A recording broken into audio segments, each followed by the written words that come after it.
Hello and welcome to my studio. In this video, I'm going to go over my new podcast setup over here in the corner and run you through how I have all my equipment set up and how I can make this space as flexible as it needs to be depending on my client's needs. My name is Cree, and on this channel I talk about tech with context. Now today is going to be a fun one. Behind me is my podcast studio setup. Basically, I've taken a corner of my office and I've transformed it into a space where I can record regular podcasts, video podcasts, and also use the different angles and backdrops to record YouTube videos or any other type of videos that my clients might need when it comes to marketing their business. So this space has turned out really nice. So what I'm going to do is I'm going to run you through like the backdrops, the props that I use in the background.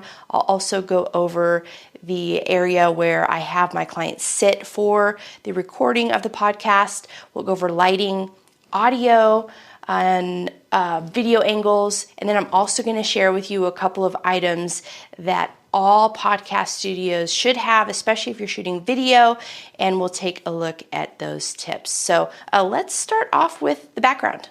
The backdrops in this space are meant to be as configurable as possible. So that way, if I have a client and they need a certain look for their brand, I can do that very easily in this space. I have the backdrops that you see here, but I can also change the lighting in this room to change the color of the background. In this case right here, I have a black, just a regular photography backdrop that I have hung just like a curtain in your house right here. If I want a white background, all I do is I just pull this curtain out of the way and I have a white backdrop option. And then also behind all of this, I have a gray option. So that gray area is actually a bunch of sound panels to help dampen the sound in this room. And then I just put a gray type of background over it, so it gives a nice solid look and feel in the backdrop there. And then on this wall, I have what looks like a white wooden wall. It's really just a backdrop.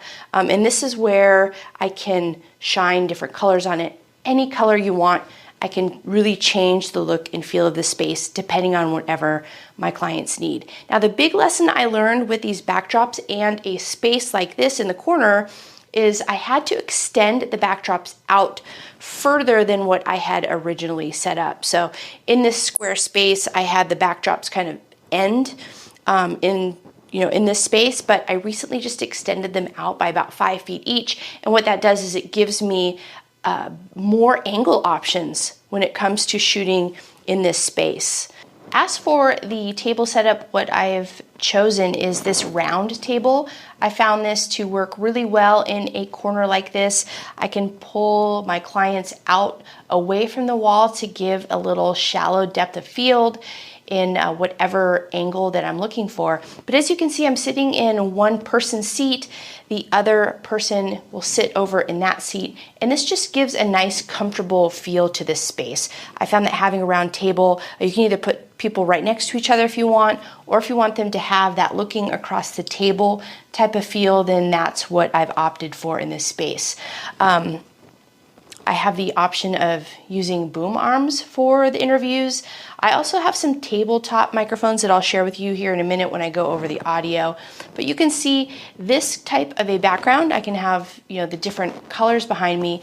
And then I also have this shelf right here behind me where a client can place any type of branding if they want that in the shot behind them.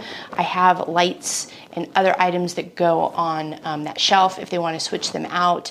And I can either position them in front of this black backdrop or plain white or gray, or I can position them in front of the wall over here.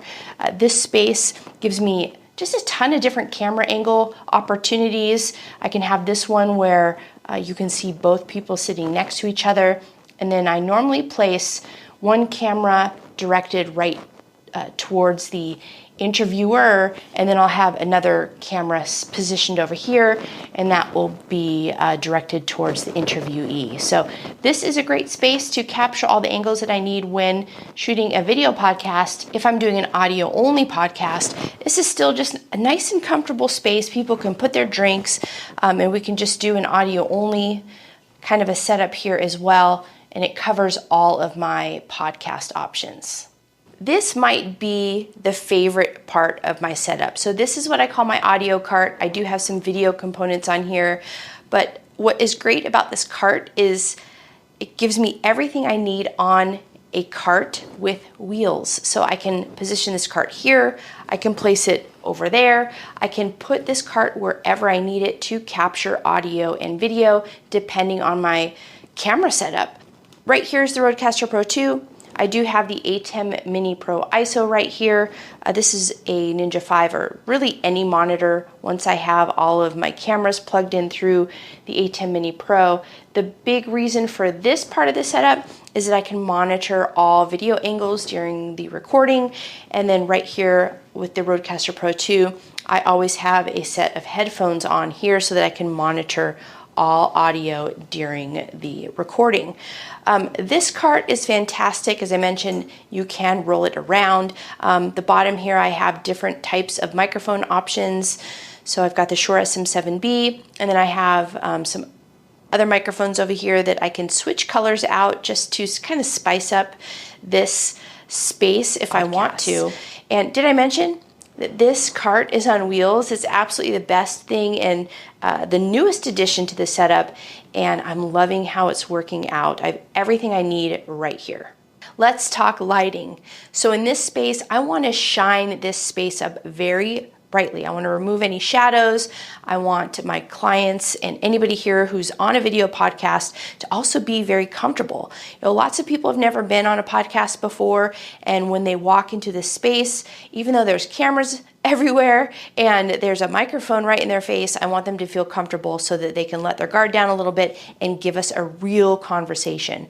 So what I do is I have this Godox UL60 right above. It's on a C-stand, and I'm using this dome light to really shine up this space. This prevents me from putting a bunch of lights right in their face, shining at their face. This one is a little above them, and it feels like you're sitting at a dining room table and there's, you know, like a chandelier type light hanging down around you.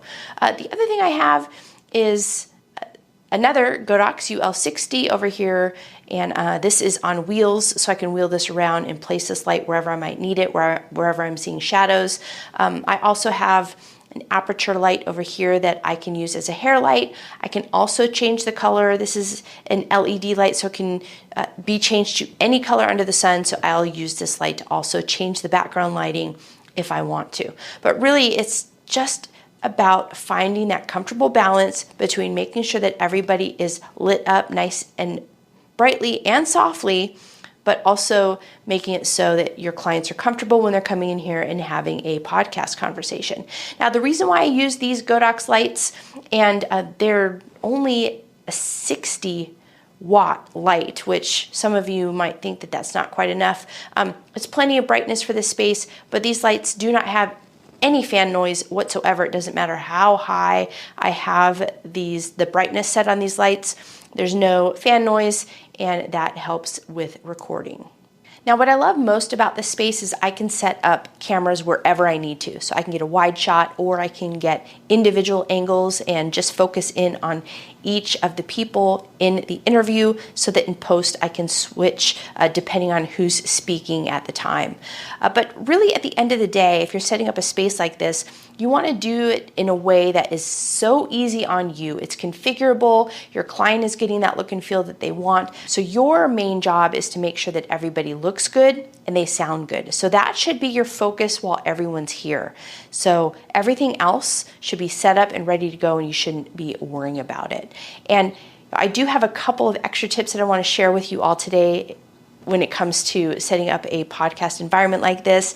And the first one is have anything you can on wheels. So my audio cart's on wheels. I also have this other light on wheels, and it just helps me position things in a way that makes my workflow while the client's here as efficient as possible. And the other thing is have a steamer. That's what this is. It's sitting beside me.